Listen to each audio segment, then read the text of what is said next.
Olá a todos, começamos o programa Ponto de Vista, que hoje recebe Cristina Suruagi, diretora de Educação do SESI em Alagoas, a quem eu agradeço. Muito obrigado, Cristina, Prazer por é ter todo nosso, Wender. aceitado o nosso convite. E entre os assuntos hoje que o SESI, da parte da educação, traz, é a questão de adequar as normas, né, as empresas às normas regularizadoras. Como é que isso tem funcionado?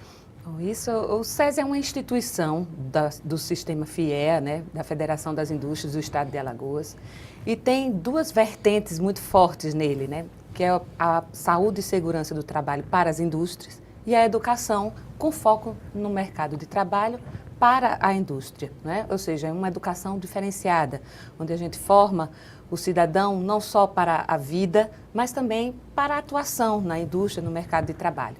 E a adequação das normas se dá exatamente nessa área de saúde e segurança do trabalho, onde tem todos os serviços disponibilizados, né, lá no SESI, com todos os nossos contatos, para poder atender a todas as necessidades, seja da micro, da pequena, da média e da grande empresa, né? Então, tem pacotes diferenciados de acordo com as necessidades de cada indústria, né, com serviços altamente capacitados, qualificados. Hoje, o SESI Alagoas, na área de saúde e segurança para o trabalho, ele é referência nacional. Isso muito nos orgulha, não é? Porque temos tido toda uma... Para você ter uma ideia, a gente hoje está lançando algumas atividades e o Nacional tem nos copiado, a gente tem feito parcerias com vários outros estados, que a gente chama de DRs, para poder atuar da melhor maneira possível, atendendo em todas as situações a indústria, né? Então, Que tipos de serviços são oferecidos? São todos os serviços no intuito de evitar os acidentes trabalhistas, né? As normas reguladoras que muitas vezes todas as indústrias são, né, obrigadas a fazer e muitas vezes não sabe direito como, o SESI está lá para proporcionar tudo isso. Então tem um monte de NRs, né, como são chamadas, várias normas dessas reguladoras, e que o SESI está disponível para isso. O intuito maior é também evitar o absenteísmo, fazer com que o trabalhador tenha sempre a segurança ao executar determinadas atividades. Normalmente na indústria tem atividades que são consideradas de risco e o maior cuidado necessário para isso. Então, tanto tem esse tipo de serviço diretamente para a indústria, como tem também serviços para o trabalhador, na área da saúde também para o trabalhador, da indústria ou não. Da indústria porque tem um valor diferenciado, mas a comunidade também está totalmente aberta com preços abaixo do mercado. Porém, para o trabalhador tem um preço diferenciado, muito mais, né, compatível, tanto na área de saúde odontológica, neuro, né, psicossocial, enfim. Tem vários serviços atendendo nas comunidades, nas nossas unidades. As unidades da saúde perpassam por 4 lugares, basicamente, né? Nós temos na Cambona, na Vila Olímpica, nós temos na Gruta, ali onde tem também serviços de reabilitação, nós temos no Tabuleiro e temos também em Arapiraca para atender lá ali toda a comunidade circunvizinha, né? Então, todas essas unidades atuam diretamente para a comunidade, para a população, com preços diferenciados para o trabalhador da indústria. E, obviamente, um preço abaixo do mercado como um todo, nos serviços de exames, serviços médicos, a reabilitação, como eu falei, tem mais na Gruta acontecendo, serviços odontológicos em quase todas essas unidades, acho que só não na Gruta que não funciona, mas a gente tem todo esse serviço para o atendimento da população. Quanto tempo tem, por exemplo, a Vila Olímpica? Décadas? Tem um serviço ali há muito tempo e atuando também na área esportiva, né? A Vila Olímpica tem um know-how também nessa parte esportiva. A gente ali tem, inclusive, a Escola Cambona próximo, né? Elas ficam uma em frente à outra e os alunos, inclusive, se servem, né, do espaço físico da Vila Olímpica também para atuar com os serviços de escola de esportes, né? Eu digo isso porque com décadas de serviços prestados, eu acredito que a comunidade já receba o SESI de uma certa maneira como parte dela, né? Então, tipo, fica até pouco difícil de imaginar não ter esses serviços à disposição.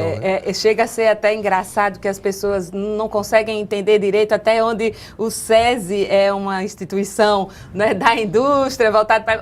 Ou se é algo que vai publicamente para atender a todos, né? Na verdade, a gente já faz isso com algumas distinções, mas o objetivo maior dele, né, o intuito, né, a criação é realmente da indústria, né, mas atende a toda a população com valores diferenciados e isso às vezes confunde um pouco a cabeça das pessoas por também já ser algo tão, como você falou, já é inerente, né, já faz parte da cidade, já faz parte das atribuições das pessoas, já começa eu sou maceiense e eu acredito que conheço boa parte, pelo exercício do jornalismo, boa parte dos bairros de Maceió.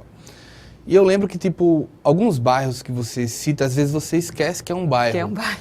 Mas a Cambona, muitas vezes, ela é lembrada porque existe o SESI. Exatamente, exatamente. Ali ele faz realmente uma diferença, né, no bairro. Tem uma diferença tanto pela Vila Olímpica como pela escola. Então é uma atuação já forte e as pessoas dão como referência, inclusive, fica próximo ao SESI, né? Quando se tem essa dimensão de que tem uma escola, de que tem uma vila, de que tem os serviços de saúde, como fica a responsabilidade da direção de educação? Só aumenta em tudo isso, né, Wender? Não é nada fácil a gente lidar com a educação no Brasil, né, como um todo. Que a gente costuma dizer que todo um trabalho de educação a gente só vai sentir 5, 6, 7 anos depois. Então, tudo que a gente faz é muito, muito rotativo, né? As coisas vêm crescendo e mudando avassaladoramente, né? Hoje é impossível, a gente está formando um aluno que a gente não sabe direito como vai ser o mercado de trabalho para absorvê-lo, como vão ser as universidades para absorvê-lo, então a gente tem que se recriar a cada instante. É isso que as escolas do SESI também têm feito, não é?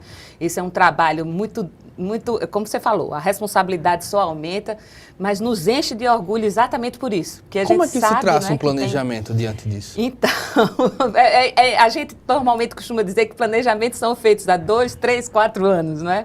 Na educação isso não acontece tanto, embora, obviamente, a gente tem uma matriz, um norte, que é justamente a base comum curricular, né, que a Secretaria da Educação, o MEC, nos direciona, mas também tem uma parte diversificada, que essa a gente pode atuar e melhorando, né, a cada dia e sentindo as necessidades e as mudanças, inclusive com as tecnologias entrando em sala de aula, que a gente não pode ficar à margem disso, não é?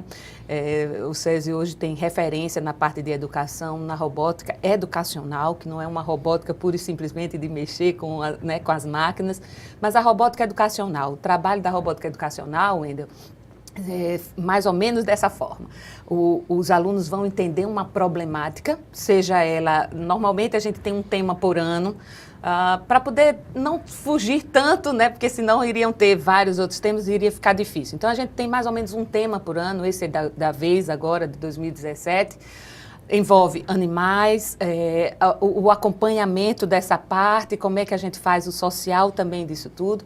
Então eles vão encontrar problemas que acontecem com essas temáticas, eles vão criar projetos de pesquisa científicos, nada amador não, projetos científicos, atuam nessa área e também atuam com o robô, a máquina, para sanar aquele problema. A ideia não é formar engenheiros para criar robô não, né? Também, porque termina perpassando muito por isso.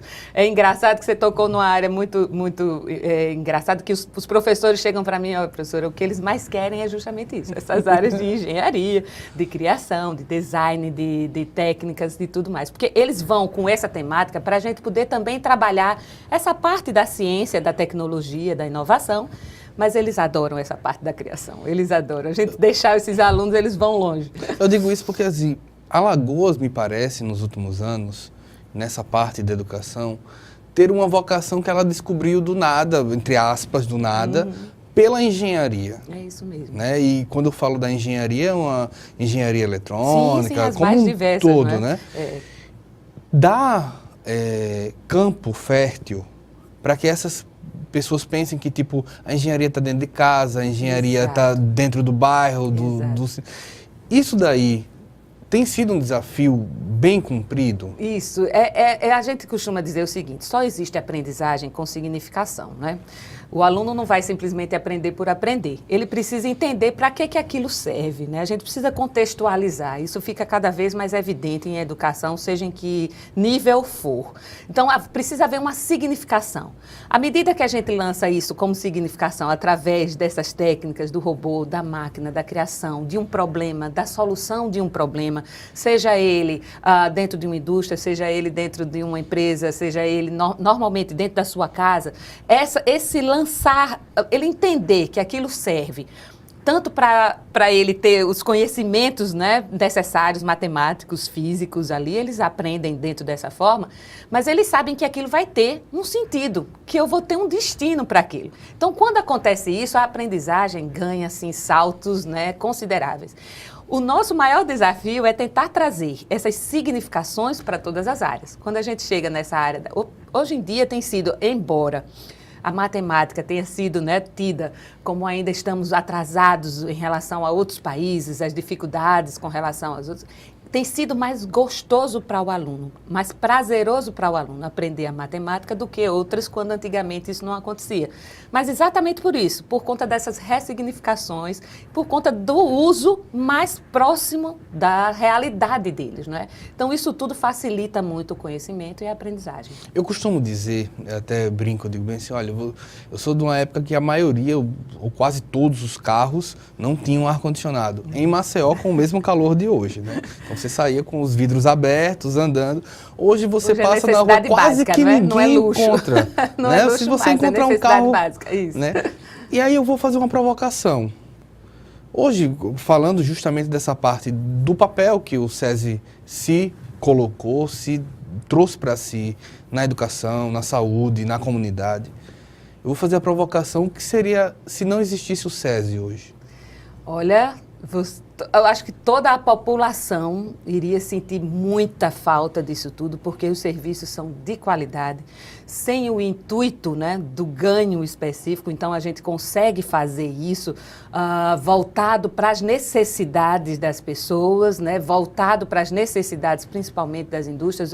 Uma fala boa para a educação é que muitas vezes todos os outros serviços da saúde e segurança do trabalho estão muito próximos da indústria. Fica evidente a necessidade desses serviços para as indústrias, né? E a educação, Cristina, como é que está tão fortemente dentro da indústria? Como é que isso acontece? Antigamente, praticamente as nossas escolas eram para os filhos dos trabalhadores das indústrias. Isso já mudou há um bom tempo. O que hoje acontece? Hoje nós temos filhos de quaisquer pessoas da comunidade, de quaisquer áreas, né? Por quê? Porque a gente está formando melhor para a indústria. É diferente. Antes, essas escolas eram apenas para os filhos dos industriários, né? Então, o que acontecia? Os filhos dos trabalhadores das indústrias. O que acontecia? A escola era basicamente a mesma de todos os outros lugares, porque o intuito era abrigar os filhos, né, de quem trabalhava na indústria. Hoje, não mais. Hoje, a gente forma melhor para a indústria. Então, como é que a gente está fazendo esse acompanhamento? Como eu falei para você, os serviços da educação a gente só vai sentir 5, 6 anos depois, quando esses alunos saem, não é? Vão para o mercado do trabalho e a gente consegue mensurar. Opa, quantos estão atuando na indústria, quantos estão atuando no comércio. Mas esse trabalho já tem um tempo, já tem um tempo. Então já é possível mensurar? É possível mensurar, mas principalmente, Wendel, a gente tem feito um trabalho de mensuração também envolvendo a academia, né? Porque não necessariamente o aluno tem que ir apenas ou exclusivamente para a indústria, sem a continuidade dos serviços na educação. Ele pode muito bem, sim, buscar uma universidade, ou mesmo atuar já estando na indústria, né? A gente tem os cursos que são unidos, né? O ensino médio com o técnico profissionalizante, onde esse aluno já faz o estágio, ele já atua numa empresa e ele já pode muito bem ir para a empresa e depois buscar maiores conhecimentos sem necessariamente deixar isso tudo. Ou seja, é voltar mais capacitado, mais qualificado para a indústria.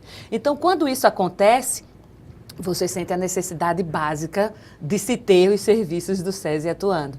E eu estou falando da escola, mas a gente tem também na área da educação um excelente serviço, que esse atua diretamente dentro das empresas, que é o EJA, a Educação de Jovens e Adultos, né?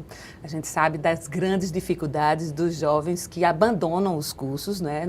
Abandonam o ensino médio principalmente, todos os outros. O fundamental é mais fácil dele concluir, mas quando chega no ensino médio ele já precisa trabalhar, precisa sair e às vezes eles não conseguem conciliar as duas coisas. É onde entra a Educação de Jovens e Adultos. Sobre esse assunto e sobre também a proposta de formação também de trabalhadores, eu vou para o próximo intervalo, a gente fala um pouco também da proposta do governo de reforma, né? Isso. Que envolve um pouco isso. Isso. A gente volta já com o programa Ponto de Vista.